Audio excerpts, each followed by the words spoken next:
Hi, I'm Sarah. And I'm Megan, and we're here to talk about how Vincent van Gogh's struggles as an artist relate to modern artist struggles today. To begin, we'll be going over a brief summary of Vincent's life. Vincent's father was a pastor, and his mother was almost as religious as his father. Vincent's views on God clashed with his father's, and it caused many arguments among them. Although Vincent felt different and removed from most of his family, he was always very close with his younger brother Theo. The main reason historians know so much about Vincent's life today is mainly because of the hundreds of Vincent's letters that Theo kept after his brother's death. The only information gap that we know of is where Theo and Vincent spent time living together, so they didn't need to write letters to each other unless they really wanted to. Vincent was mostly a self-taught artist, although he did go to an art academy in Brussels 1880 and Antwerp 1886.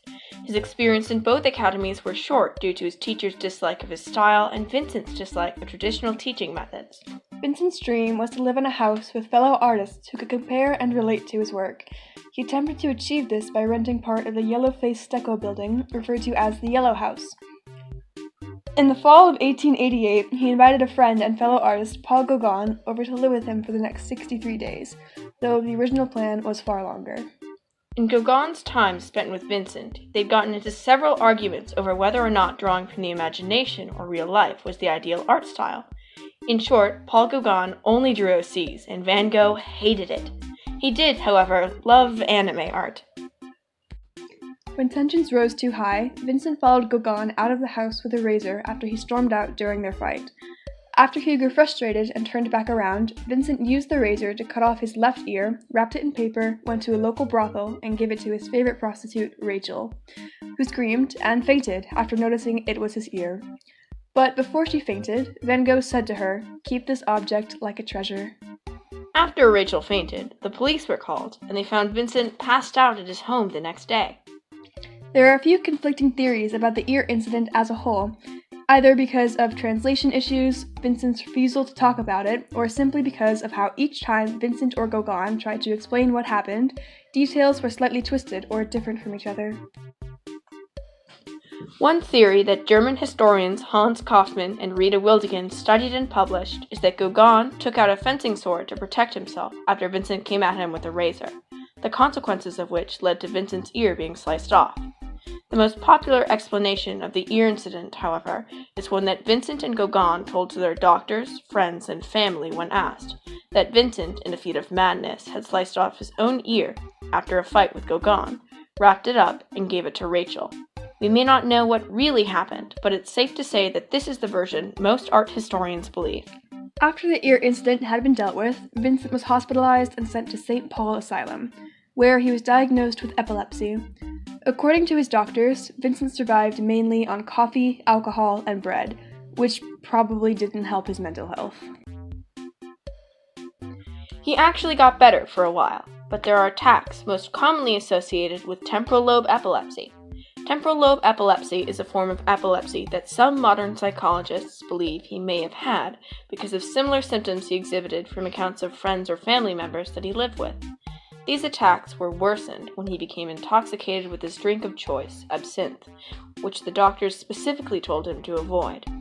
Van Gogh suffered a large attack in the winter that spooked him enough to think of leaving the asylum, believing himself to have sad boy hours forever. He thought, "Nah, I'll be okay," but then proceeded to have 3 very large attacks and thought, "Yeah, okay, I'm out of here," and left to live on his own, but, still near his brother. Van Gogh was big sad, and ended up being diagnosed with suicide after making dozens of more paintings and sending many letters, mainly to his brother. Though there are other theories that imply he may have been shot, specifically by 2 teenage boys, but for now, we'll leave it unsolved. In order to determine how modern artists relate with Van Gogh's struggle, we conducted an interview with 16 different artists, asking about their experiences in the artistic community, if their mental health interfered with their creativity, what their opinions on representation were in the past, and several other questions which you can find in a document linked below. We've analyzed their answers into a formatted document and used them to summarize our findings into several paragraphs of information regarding the similarities and differences between Van Gogh and today's artists. Each artist has their own unique experiences that made it difficult to say this is the average take of most modern era artists. We believe artists have their own unique opinions on representation because they draw what's relevant to them specifically. They see and draw various people with different races, religions, sexualities, or other identities they may have that may give them a more unique experience when it comes to representation as a whole, simply because they have the ability to create representation for those that need it. Van Gogh created his own way into the art industry, first teaching himself how to draw with various anatomy books, then through what little art education he received at Brussels and Antwerp, taking the things he learned and combining it with his own emotions, thoughts, and ideas, which created the unique art style he was known for. Artists today do this too. They all have their own styles and experiences that drive them forward and push them to do better and to draw better. It's what makes us similar and yet unique. Of the artists we've interviewed, many had different opinions regarding the various pros and cons of the modern and past art community. Most agreed on issues such as lack of representation and mental health interference with an artist's creative mindset. However, many of our interviewees disagreed on modern artist issues as well, such as what to do if there's someone online reposting their art, either with or without credit, or who supports them in their artistic endeavors. Many of the artists we interviewed followed in Van Gogh's footsteps, whether they knew it or not, and used self-teaching methods to learn how to draw. Some of them even continued their artistic careers by going to art school or by simply getting an art teacher to guide them. There are many factors in the modern art community that are similar to Van Gogh's experiences, such as the beginning stages of learning how to draw, what influences artists in their works, and even what methods they use to teach themselves how to further improve their styles.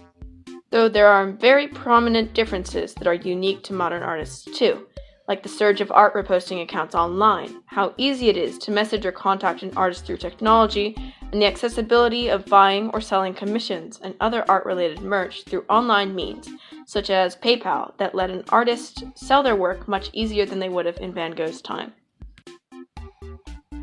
When Van Gogh was alive, technology wasn't anywhere near at the stage it's at today, making it very rare for artists in his time to gain as much exposure as modern artists do online.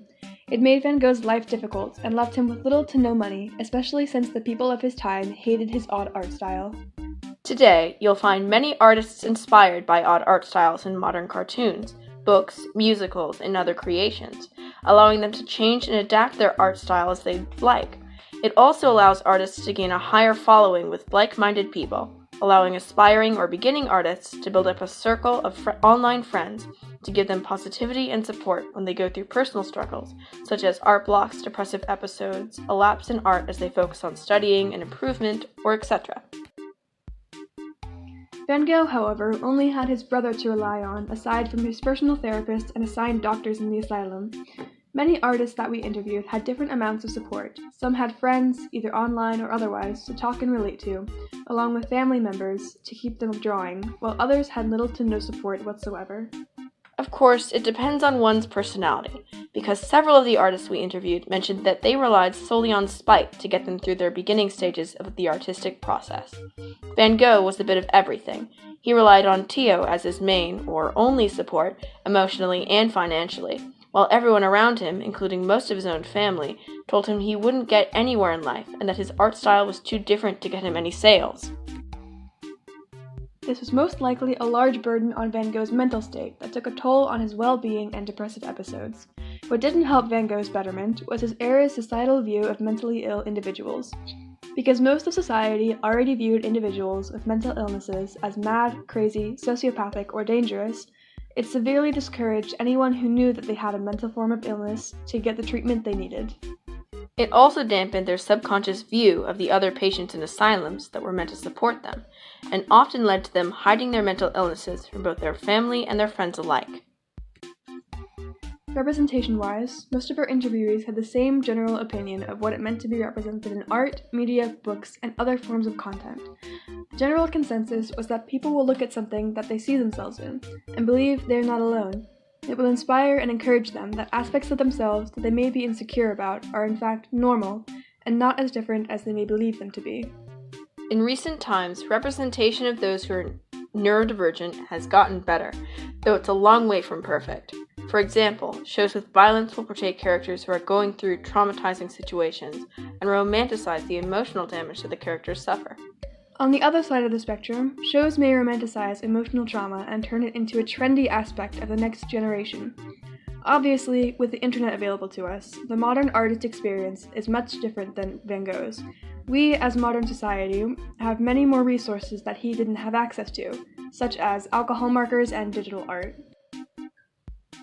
This comes at a cost, mainly through what's turning into a modern artist's worst nightmare, cancel culture. People of the modern era have become so obsessed with social justice issues that they specifically look for things to argue about so that they can cancel them for the betterment of society and those around them. Cancel culture is a problem, mainly because of how little slack is given to the people who are uninformed of certain issues or even people who made honest mistakes and want to fix them. If someone messed up years ago, made a single post with an opinion that would make them controversial, or something to the likes of that, their online career would be ruined, with little chance of ever recovering, even if they've long since changed their views and become a better person. Cancel culture leaves no room for human improvement, and it encourages cyberbullying to the point where people all over the internet will start ganging up and telling popular artists and other content creators to kill themselves over simple mistakes that have long since been addressed. It's because of this that many popular artists are forced to keep personal information private for fear of scrutiny or bullying. Many artists who have been cancelled are usually forced to delete their social media accounts and either start fresh in hopes of not being recognized or just leave social media entirely. Over the course of the last several years in particular, cancel culture has increased and has gotten out of hand more than a few times, encouraging younger artists and art lovers to follow the trend of looking for the worst in people and bringing it to the forefront of a discussion, therefore ruining said creator's career and/or bullying them until they are forced to quit. Vincent van Gogh was a victim of cancel culture in a way that related to his time. The people around him disliked his art style and constantly put him down for the way he painted, even his own family. Of course, there is a difference in the extent that one can be cancelled in modern times, where aggressors can be anonymous behind a screen versus face-to-face. Van Gogh's only supporter throughout his career was his brother Theo, but even with Theo's support, Vincent fell victim to the self-doubt and depressive episodes that often accompany harsh criticism. Vincent van Gogh faced many unique challenges regarding both his mental health and career as an artist that have similarities and differences to an artist's experience today. His mental illnesses led to suffering in his daily life, especially as someone with mental illness during the 19th century. Because he has already passed away, it is difficult for modern psychologists to accurately diagnose him solely based off of first or second-hand accounts via letters, but through our research, we have found many signs that all point in the same general direction. Van Gogh suffered from intense depressive episodes and temporal lobe epilepsy that caused him to be paranoid, manic, unpredictable, and experience severe mood swings. It pushed possible friends away, and with the stigma around mental health disorders at the time, it left him reluctant to receive help. His odd personality, combined with his different post-impressionism art style, left him poor and at the near bottom of society until his death in 1890. After conducting our research, however, we found that although there are many differences between the artists we've interviewed and Van Gogh's experiences, there were also many similarities. Every artist starts out the same, with little experience and a drive to create. Either through spite, general interest, or curiosity, they all start from the same place. Making art from life, imagination, personal interests, or unique styles that inspire them, they all have a beginning that leads to a rocky or smooth road depending on their history and backgrounds. Modern artists face unique challenges, such as art reposting or art theft, but they also face challenges that aren't as different as previously thought, such as art career discrimination. An artist's mental health has shaped their artwork and creativity since Van Gogh's era of existence, and that hasn't changed in modern times.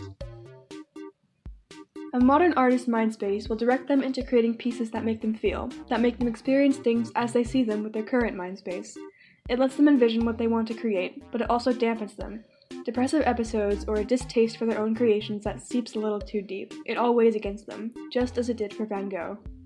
We believe that the differences between Van Gogh and modern artists are mostly because of advanced technology and increased awareness of social issues, but the core factor of an artist's experiences remains the same. An artist will create works led by the hand that is their mind space. It will make them waver and falter in their creations, but when it comes down to it, they push themselves back up from where the dissatisfaction may have led them, and pick up their utensil again to make their next creation. Thank you all for listening to our informational video. For those of you who want more information about our research, there will be a PDF file of our essay in the description that includes a list of all our sources. We'd like to thank all of the wonderful artists who let us frantically message them for their opinions and answers to our interviews. We greatly appreciate your patience with us. Thanks again for watching!